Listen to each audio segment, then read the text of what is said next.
La historia de la música contemporánea está dividida en dos partes, la música moderna y la música postmoderna.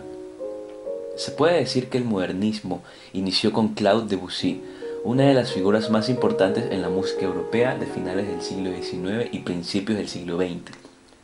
Él consideraba que en la música no importan las emociones, sino que se deben contar historias. Un concepto que se contrapone totalmente a la música del romanticismo, con figuras como Beethoven o Richard Wagner. Debussy, asimismo, rompe con la música tonal y la consonancia. Comienza a emplear la disonancia en sus obras.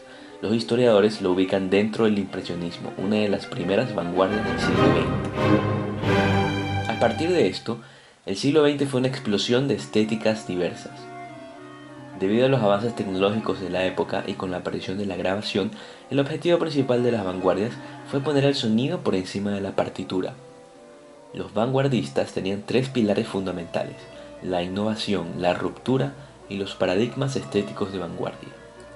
Las obras de Debussy influenciaron a otros compositores como Igor Stravinsky, el cual fue uno de los mayores exponentes del primitivismo a principios del siglo XX. En 1913, en Francia, fue el estreno de su obra más representativa de este movimiento, La consagración de la primavera. Usó instrumentos tocados fuera de su registro convencional, ritmos fuertes y marcados, además de ser atonal y disonante. Rompía totalmente con la línea habitual armónica. Esto causó una fuerte revuelta en el público, el cual terminó pegándole y llevándolo al hospital. Otra de las primeras vanguardias fue el futurismo. En 1908, un conjunto de artistas italianos se juntaron para escribir lo que llamarían el Manifiesto Futurista, en el cual el artista Luigi Russolo contribuyó con un capítulo a la música llamado El arte de los ruidos, escrito en 1913. En él expone cómo los ruidos pueden ser considerados como la música del futuro. Creó una máquina llamada Intona Rumori, con la cual experimentó con el ruido. En el periodo entre guerras, entre 1920 y 1940, se destaca el neoclasicismo, con exponentes como Karl Orff con su obra Carmina Burana. Otras vanguardias posteriores surgen cada vez más obsesionadas con la ruptura, como Philip Glass con el minimalismo y Alexander Scriabin con el misticismo. En 1952, el compositor estadounidense John Cage expuso su obra 433. En ella proponía que todos los sonidos ambientales podían ser parte de su obra. Esto fue llamado música aleatoria. Las vanguardias fueron muy importantes en la historia de la música académica, pero ¿qué sucedía con la música popular?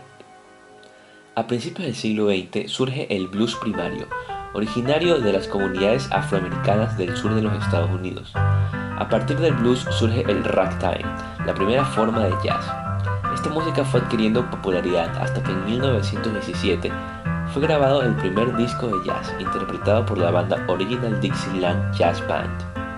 En la década de los años 20 se vuelve muy popular el Charleston junto con el Dixieland. En 1930 viene con fuerza el gospel, una variación de la música religiosa afrodescendiente. En 1940 el estilo de jazz más popular es el swing. Hubo mucha influencia de Debussy y el modernismo. Surge Frank Sinatra, muy influenciado por el jazz. En 1948 se introduce por primera vez el término Rhythm and Blues por parte de Jerry Wexler, de la revista Billboard. En 1950 se hace muy popular el Rhythm and Blues, abreviado hoy en día como R&B. También se vuelve popular el doo-wop, que tuvo sus orígenes estéticos en 1940, y para esta época se define como la fusión de los ritmos Rhythm and Blues y Gospel. En 1955, el artista Chuck Berry tocó en el programa de Alan Freed un tema llamado rock and roll. Este término fue adaptado por Elvis Presley, el cual fue denominado el rey del rock and roll. En los años 60 toma popularidad el artista Bob Dylan. Él tuvo una gran influencia de un grupo de escritores llamados Generación Beat. Asimismo, en esta década nacen los Beatles, provenientes de Liverpool, Inglaterra. Ellos triunfan rápidamente en Europa, para finalmente convertirse en la banda más popular de Estados Unidos. En 1967, ya gozando de fama mundial, los Beatles sacan su álbum Sgt. Pepper's Lonely Hearts Club Band. Este álbum puede considerarse como la transición entre la música moderna y la postmoderna. El postmodernismo incluye una nueva característica, el concepto por encima de la estética. Emplean la fusión, se contraponen a los metarrelatos y a los paradigmas estéticos de vanguardia.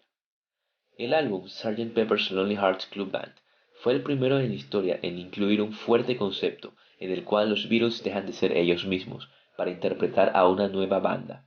Sin embargo, la fusión y la ausencia de estética ya fue interpretada por otro compositor del pasado, John Cage. Según el filósofo Daniel Albright, la posmodernidad se define con tres palabras clave: bricolaje, poliestilismo y aleatoriedad. Luego de los Beatles hubo una ola de bandas inglesas como Led Zeppelin, The Rolling Stones y The Who. En los años 70 y 80 la música postmoderna se dividió en mainstream y underground. En el mainstream tuvimos géneros como el soft rock, el hard rock, el pop y el Motown, el cual se dividirá en la música funk y disco. Dentro de este grupo tenemos artistas como David Bowie y Peter Gabriel. Por otra parte, en el underground tenemos artistas como Frank Zappa y Kraftwerk, los cuales iniciaron con la música electrónica, la cual pasó a ser parte del mainstream años más tarde. El punk también surgió del underground, con bandas como Sex Pistols. Otro género que tuvo inicios en el underground fue el hip hop. Finalmente, en los años 90, con la popularidad que tuvo la banda Nirvana, muchas bandas provenientes del underground firmaron con disqueras, especialmente Geffen Records. Sin embargo, esto implicó la muerte del underground, el cual se considera extinto hasta nuestra década, el siglo XXI.